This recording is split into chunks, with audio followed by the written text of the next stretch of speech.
आज चलतु शुणा प्रतिलिपिर गोटे कहानी डिवोर्स। पुराणा कालिया बारंडा, शाल काठर लंबा बेंच, ता उपरे बसिची मंदाकिनी। सामने घर भितर को प्रवेश करने को कबाट, कंटा मारी टंगई दिखाई नीलिया पर्दाटीए। बारंडा को लगी लुहा गेट दे पशि आसला सुमित। सामान्य विरक्ति देखाई मंदाकिनी पचारिला, आज भी लेट? 9टा जगह 11टारे आसुच, तम अभ्यास बदलबनी। सुमित उत्तर देला, काली राति शिफ्ट थिला तो उठिबारे डेरी हो गला। तमे तो जानिच मो कथा। मंदाकिनी कहला, हाँ जानिची, आउ कुहनी। राधानाथ बाबू तुमको अपेक्षा करी एबे कोर्ट को चली गलेनी। कही जाइचंती 2टारे फेरिबे। सुमित पचारिला, ताहले एबे कौन करिबा? मंदाकिनी कहला, अपेक्षा करिबा, आउ कौन? सुमित कहला, बास हो मु 2टा भितरे आसीबी भारी, तमे कौन करिबो? मंदाकिनी कहला, मोर तो तम भलिया कार नहीं, स्कूटी रे गले आसबाकू घंटाए लागिबो। ताठू भल मु एइठी बसिथिबी, तमे जाओ। हो ठीक अच्छी कही बाहरी गला सुमित। फेरी आसी सुमित मंदाकिनी को पचारिला, तुमे किछि खाइबनी? सामान्य हसी मंदाकिनी कहला, हाँ मु बाटरू फ्रूट केक गोटे आनिछि, चली जिवो, तमे व्यस्त हुओनी। केक रखि थाओ, एबे चलो मधुबन लंच करदेबा। मंदाकिनी कहला, हाँ जे, किंतु कौन? चलो जल्दी, मते भारी भोक कलानी। हाँ हौ चलो, यह कही मंदाकिनी उठी पड़ला। उभय कार रे बसी बाहरी गले मधुबन रेस्टोरेंट अभिमुखे। बाहागर परे प्रथम थर मंदाकिनी आसीथिला मधुबन को सुमित सह। सेमाने चाइनीज खाइथिले। अविरल थिला से अनुभूति।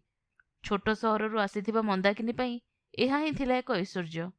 जदिओ से सहरर उग्र आधुनिकता सहित परिचित नथिला, तेबे से मूर्ख भी नथिला।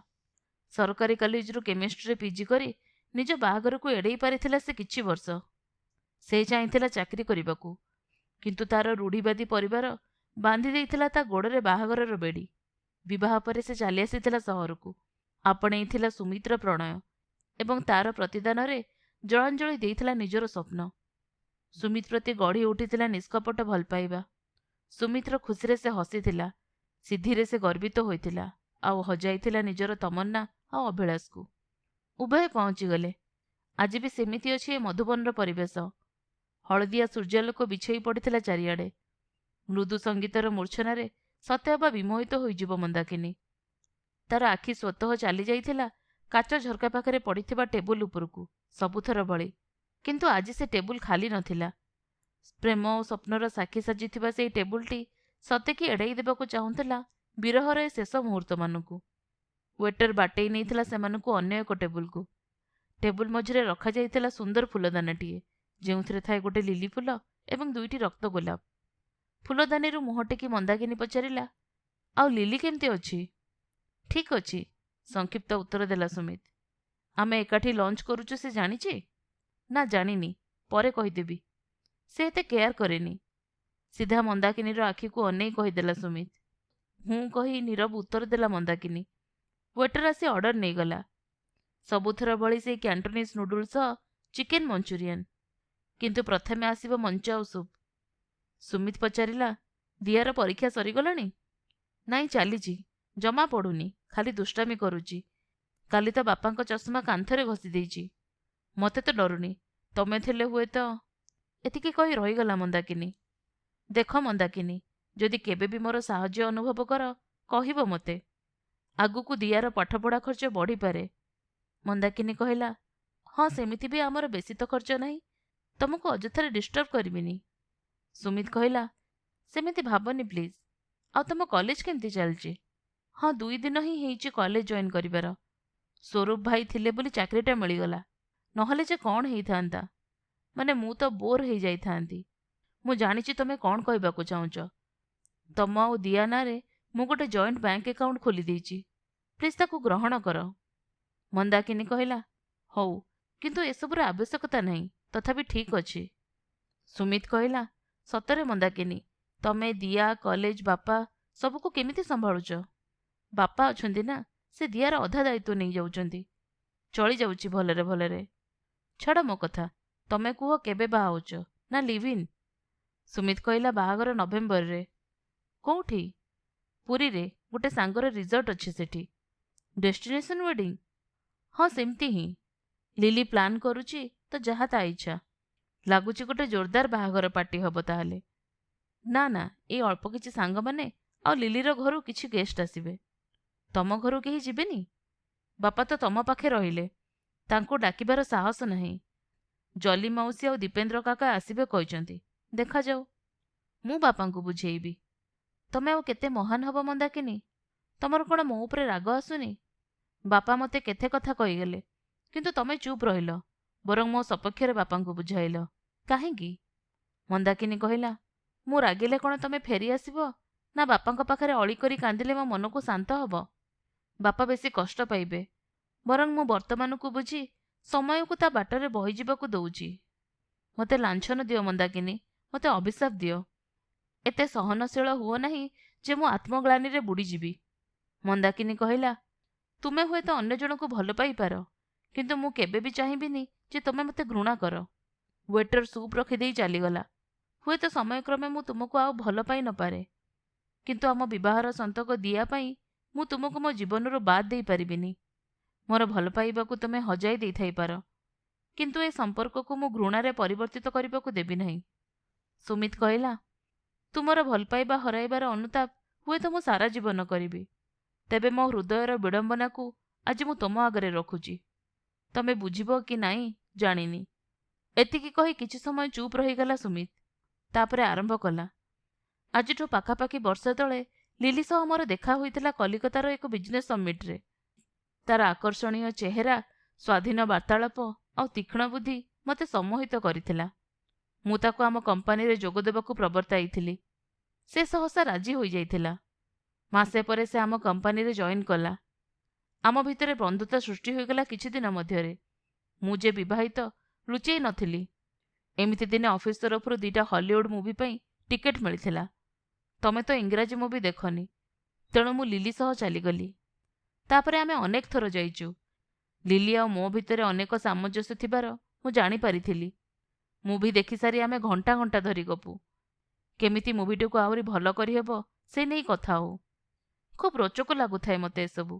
ଧୀରେ ଧୀରେ ବନ୍ଧୁତାର ସ୍ପର୍ଶରେ ଭିନ୍ନତା ଅନୁଭବ କରିପାରିଥିଲି। ଯେହେତୁ ମୁଁ ବିବାହିତ, ଲିଲି ସିଧାସଳଖ କିଛି କହେନି, କିନ୍ତୁ ମୁଁ ବୁଝିପାରେ ତାର ମନ କଥା। ସମାନ ଭାବ ଜନ୍ମ ନେଇ ସାରିଥିଲା ମୋ ହୃଦୟର ଆଢ଼ୁଆଳେ। ତମ ଆଉ ଦିଆ ପ୍ରତି ଥିବା ମୋର ଦାୟିତ୍ୱ, ଲିଲି ପ୍ରତି ବଢ଼ୁଥିବା ଭଲ ପାଇବା ମଧ୍ୟରେ ଆରମ୍ଭ ହୋଇଯାଇଥିଲା ଖରା ଛାଇର ଖେଳ।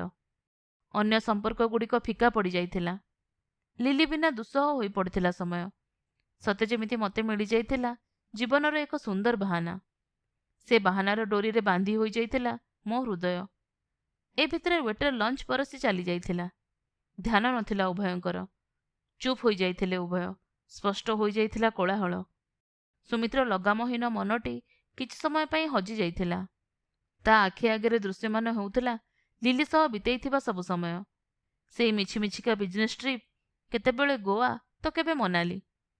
ଲିଲିର ସେ ଧଳା ଟପ୍ ସହ ଡେନିମ୍ ଜିନ୍ସର ଭାବନା ଆଣିଦେଇଥିଲା ସୁମିତ ଚେହେରାରେ ଏକ ସ୍ମିତ ହସ। ଲଞ୍ଚ ସାରି ବାହାରି ଯାଇଥିଲେ ଉଭୟ। ବାକିତକ ସମୟ ଉଭୟ ଚୁପ୍ ରହିଥିଲେ। ଆସିଯାଇଥିଲା ଆଡଭୋକେଟ୍ ରାଧାନାଥ ବାବୁଙ୍କ ଘର। ରାସ୍ତାର ପାର୍ଶ୍ୱରେ ଗାଡ଼ି ପାର୍କ କଲା ସୁମିତ। ମନ୍ଦାକିନୀ ପଚାରିଲା, ସତରେ ତାହେଲେ ଲିଲି କ'ଣ ଏତେ ଭଲ? ଖୁବ୍ ସୁନ୍ଦର ହୋଇଥିବ ନିଶ୍ଚୟ। ସୁମିତ କହିଲା, ଭଲ ଖରାପ ତ ରିଲେଟିଭ୍। ସେ ସ୍ମୋକ୍ କରେ, ଡ୍ରିଙ୍କସ୍ କରେ।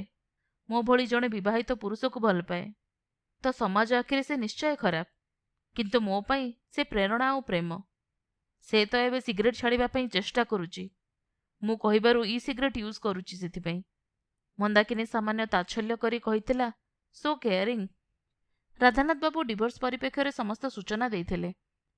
ତା ଭିତରେ ଗୋଟେ ସର୍ତ୍ତ ଥିଲା ଯେ ସ୍ୱାମୀ ଆଉ ସ୍ତ୍ରୀ 1 ବର୍ଷ ଅଲଗା ରହିଲା ପରେ ହିଁ ଡିଭୋର୍ସ ପାଇଁ ଆବେଦନ କରିପାରିବେ। ଆପଣମାନେ ତ 2 ମାସ ହେଲା ଅଲଗା ରହିଛନ୍ତି। ଏହାର ଏକ ସାକ୍ଷୀ ଯୋଗାଡ଼ କରିଦିଅନ୍ତୁ। ତାପରେ ଆଉ 10 ମାସର ଅପେକ୍ଷା। ତାପରେ ଯେହେତୁ ଆପଣମାନେ ରାଜି ଅଛନ୍ତି, ତେଣୁ ଡିଭୋର୍ସରେ କୌଣସି ଅସୁବିଧା ହେବ ନାହିଁ। ଦିଆର କଷ୍ଟଡି ମାଆକୁ ଅର୍ଥାତ୍ ମନ୍ଦାକିନୀକୁ ମିଳିବ। ସୁମିତ ଆପତ୍ତି କରିନଥିଲା। କଥା ସାରି ଫେରିଯାଇଥିଲେ ଉଭୟ। ମନ୍ଦାକିନୀର ମନ ମଳିନ ପଡ଼ିଯାଇଥିଲା। ସୁମିତକୁ ଫେରି ପାଇବାର ସମସ୍ତ ଆଶା ସେ ହରାଇ ସାରିଥିଲା। ଘରେ ପହଞ୍ଚିଲା ବେଳକୁ 4ଟା। ଦିଆ ଫେରି ଆସିଥିଲା ସ୍କୁଲରୁ। ଘରକୁ ପଶି ମନ୍ଦାକିନୀ କୁଣ୍ଢେଇ ପକାଇଲା ଦିଆକୁ। ନିଜ ଆଖି ଦୁଇଟିକୁ ଚାପିଦେଲା ଦିଆର କାନ୍ଧ ଉପରେ। ଆଖିର ଲୁଚିଥିବା ଲୁହରେ ସାମାନ୍ୟ ଭିଜି ଯାଇଥିଲା ସେଇ କିଛି ଅଂଶ। ଜାଣିପାରି ନଥିଲା ଦିଆ, ଜଣାଇବାକୁ ବି ଚାହିଁନଥିଲା ମନ୍ଦାକିନୀ। ଦିନ ପରେ ଦିନ ବିତି ଚାଲୁଥାଏ। ସୁମିତା ଓ ଲିଲି ବାହାଘର ଆୟୋଜନରେ ବ୍ୟସ୍ତ ରହୁଥିଲେ। ପୁରୀରେ ରିଜୋର୍ଟ ବୁକ୍ ହୋଇସାରିଛି ଗୋଟେ ସପ୍ତାହ ପାଇଁ। ଲିଲିର ପରିବାର ପହଞ୍ଚି ସେଇଠି ରହିବେ। ଲିଲି ଏକ ସମ୍ଭ୍ରାନ୍ତ ଘରର ଝିଅ। MBA ସାରି ଚାକିରି କରୁଛି।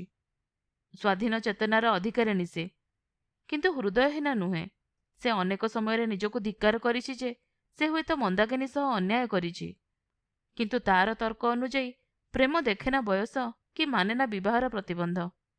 ପ୍ରେମକୁ ସମାଜର ଶୃଙ୍ଖଳରୁ ଉର୍ଦ୍ଧ୍ୱରେ ରଖେ ଲିଲି। ସମୟ ପରିବର୍ତ୍ତନଶୀଳ। ସମ୍ପର୍କ ଦାସ ହୁଏ ସମୟର।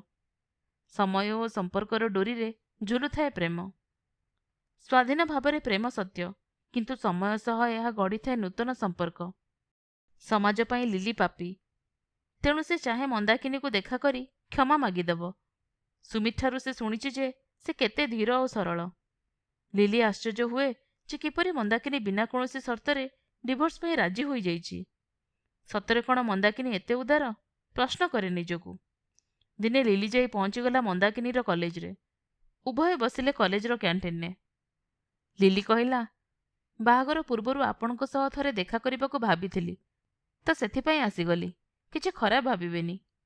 ମନ୍ଦାକିନୀ ପଚାରିଲା, କ'ଣ କିଛି ପଚାରିବାର ଥିଲା କି? ନା ନା, ସେମିତି କିଛି ବିଶେଷ ନୁହେଁ। କେବଳ ଏତିକି ଜାଣିବାକୁ ଚାହୁଁଛି ଯେ ଆପଣ ଏତେ ସହଜରେ ଡିଭୋର୍ସ ପାଇଁ ରାଜି ହୋଇଗଲେ କେମିତି? ସହଜ ତ ଜମା ନୁହେଁ, କିନ୍ତୁ ହଁ, କିଛି କ୍ଷେତ୍ରରେ ଆପଣଙ୍କୁ ବାସ୍ତବିକ ନିର୍ଣ୍ଣୟ ନେବାକୁ ପଡ଼ିପାରେ। ମୁଁ ବି ତାହା କରିଛି। ଲିଲି କହିଲା, ସୁମିତ କହେ ଆପଣ ଏ ଡିଭୋର୍ସକୁ ନେଇ କେବେ ଝଗଡ଼ା କରିନାହାନ୍ତି। ଯେବେ କି ସେଇଟା ସ୍ୱାଭାବିକ। ମୁଁ ବୁଝିପାରେନି ଆପଣ କ'ଣ ସତରେ ଏତେ ସହନଶୀଳ? ଝଗଡ଼ା କରି କ'ଣ କିଛି ସମାଧାନ କରିହୁଏ? ବରଂ ସମ୍ପର୍କ ଆହୁରି ଖରାପ ହୋଇଯାଏ। ମୋତେ ଯେତେବେଳେ ସୁମିତ ଆପଣଙ୍କ ବିଷୟରେ କହୁଥିଲେ, ମୁଁ ତାଙ୍କ ଆଖିରେ ଏକ ଚମକ ଦେଖିଥିଲି। 7 ବର୍ଷ ବିବାହରେ ସୁମିତକୁ ଖୁବ୍ ଭଲ ଭାବରେ ଜାଣିଯାଇଥିଲି ମୁଁ। ତେଣୁ ତାଙ୍କୁ ଫେରି ପାଇବାର ଆଶା ମୋର ନାହିଁ।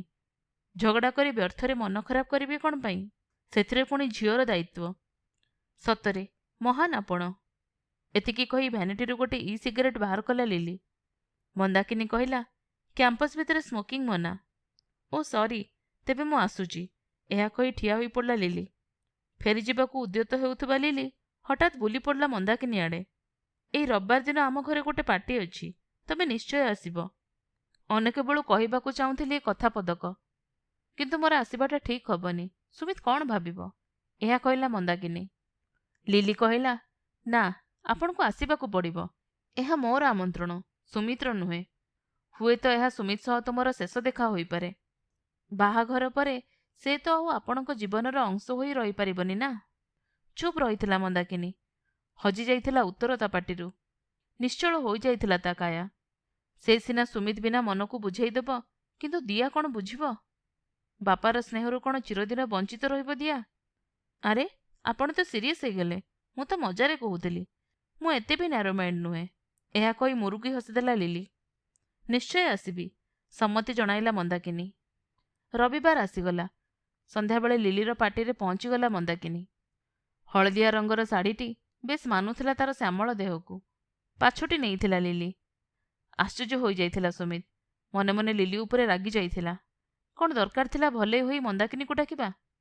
ପାର୍ଟିରେ ପ୍ରାୟ ସମସ୍ତେ ଲିଲିର ସମ୍ପର୍କୀୟ ହୋଇଥିବାରୁ କେହି ଚିହ୍ନି ପାରିନଥିଲେ ମନ୍ଦାକିନୀକୁ। ଲିଲି ମନ୍ଦାକିନୀକୁ ନିଜ ଘର ବୋଲି ଦେଖାଇଥିଲା, କିନ୍ତୁ କାହା ସହ ତାର ପରିଚୟ କରାଇ ନଥିଲା। ହଠାତ୍ ସୁମିତ ଲିଲିକୁ ପଚାରିଲା, ତମେ ମନ୍ଦାକିନୀକୁ ଇନଭାଇଟ୍ କରିଛ? ହଁ କରିଛି। କ'ଣ ହେଲା ସେଠୁ? କାହିଁକି? ତମେ ବୁଝିପାରୁନ ମୋତେ ଖରାପ ଲାଗୁଛି ବୋଲି? କିନ୍ତୁ ମନ୍ଦାକିନୀର ଜାଣିବା ଦରକାର, ତା ସ୍ୱାମୀ ତାକୁ ଛାଡ଼ି ଆଉ କାହା ସହ ସଂସାର କରୁଛି। ସେ ଜଣେ ମହାନ୍ ନାରୀ, ନା ସୁମିତ? ତମ ଖୁସି ଦେଖି ସେ ନିଶ୍ଚୟ ଖୁସି ହେବେ। ଏହା କହି ମନ୍ଦାକିନୀ ଆଡ଼କୁ ଅନେଇ ହସି ଦେଇଥିଲା ଲିଲି। ମୋ ପାଇଁ ତମେ ଦୁଇଜଣ ଝଗଡ଼ା କରନି ପ୍ଲିଜ୍। ମନ୍ଦାକିନୀ ଏହା କହି ବାଲକୋନି ଆଡ଼େ ଚାଲିଗଲା। କିଛି ସମୟ ବାଲକୋନିରେ ଠିଆ ହୋଇ ନିଜର ଅସ୍ତିତ୍ୱକୁ ପରଖିଥିଲା ମନ୍ଦାକିନୀ। ବୋଧହୁଏ ଜୀବନର ଏକ ଅଧ୍ୟାୟର ଅନ୍ତକୁ ଆପଣେଇବାକୁ ଚେଷ୍ଟା କରୁଥିଲା ସେ। ପାର୍ଟି ରଙ୍ଗୀନ ହେବାକୁ ଲାଗିଥିଲା। ଫିକା ପଡ଼ିଯାଇଥିବା ଭଲପାଇବାକୁ ଆଦରି ନେଇ ଘରକୁ ଫେରି ଯାଇଥିଲା ମନ୍ଦାକିନୀ। ଦିଆର ପାଠପଢ଼ା ଆଉ କଲେଜର ସମୟ ସାରିଣୀ ଭିତରେ ବିତି ଯାଉଥିଲା ମନ୍ଦାକିନୀର ଜୀବନ। ଦିନେ ସନ୍ଧ୍ୟାରେ ମନ୍ଦାକିନୀ ଘରେ ହାଜର ହୋଇଗଲା ସୁମିତ। ଲୁହ ଛଳ ଛଳ ଆଖିରେ ଆଣ୍ଠେଇ ପଡ଼ିଥିଲା ସେ। ଅସ୍ପଷ୍ଟ ସ୍ୱରରେ କିଛି କହୁଥିଲା ସୁମିତ। ଲିଲି ଚାଲିଗଲା ମନ୍ଦା। C is dead. ମୁଁ କ'ଣ କରିବି? ସୁମିତକୁ ଉଠେଇ ସୋଫାରେ ବସାଇ ମନ୍ଦାକିନୀ କହିଲା, କ'ଣ କହୁଛ? କେମିତି? ତୁମେ ଉପରେ ବସ ପ୍ଲିଜ୍। ଇ ସିଗାରେଟ୍ ମନ୍ଦା। ପୁଲିସ କହୁଛି ଓଭରଡୋଜ୍ ହୋଇଯାଇଛି। ମୁଁ କିଛି ବୁଝିପାରୁନି।